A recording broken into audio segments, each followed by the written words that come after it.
If you've ever run a business, you'd think getting paid would be the easy part, right? But behind the scenes, it's often this tangled mess of different systems, different providers, and confusing settlement times. Today, we're going to dig into how one company, Genio Pago, is trying to rebuild that financial plumbing from the ground up to make payments just work for everyone.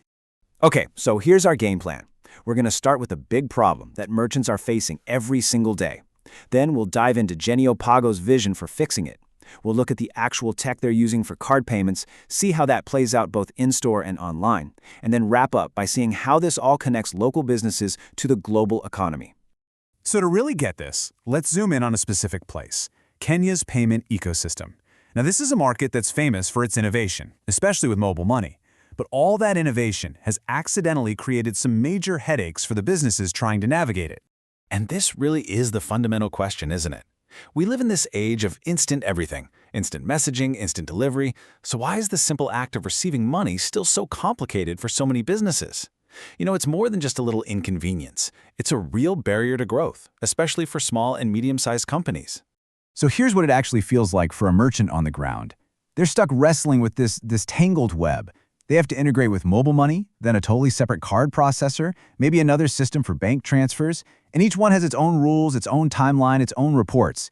It just means more paperwork, less clarity, and honestly, for a lot of smaller businesses, it's just too expensive and complicated to even bother accepting card payments at all.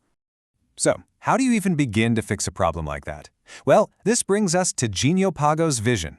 And they're making a big shift in focus here, away from all that fragmentation and toward total integration.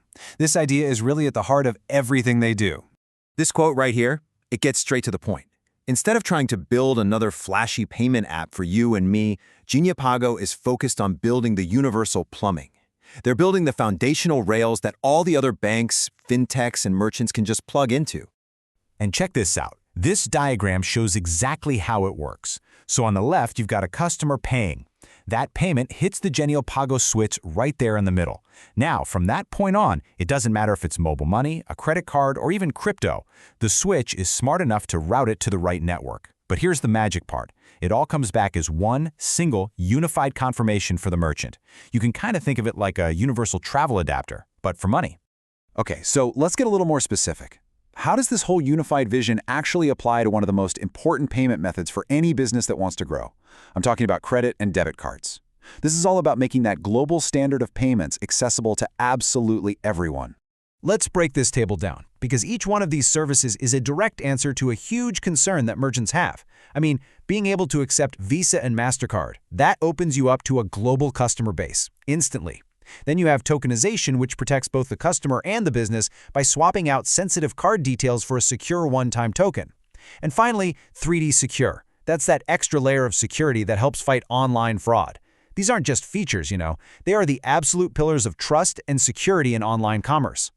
And this new kind of infrastructure isn't just hidden away in some data center. No, it fundamentally changes the technology that merchants are using at the point of sale. Whether we're talking about a physical store counter or a digital shopping cart on a website. Okay, this right here is a total game changer.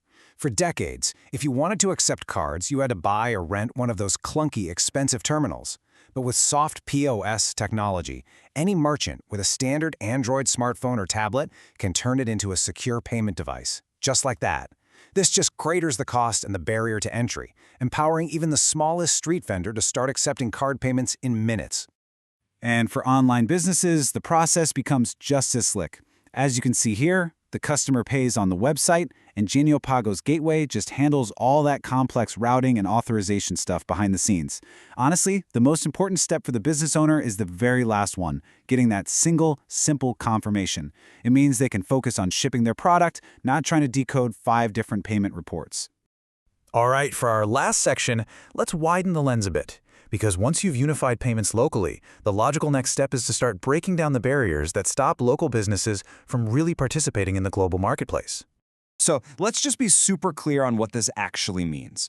Cross-border FX management is really just a fancy way of saying it handles currency exchange automatically.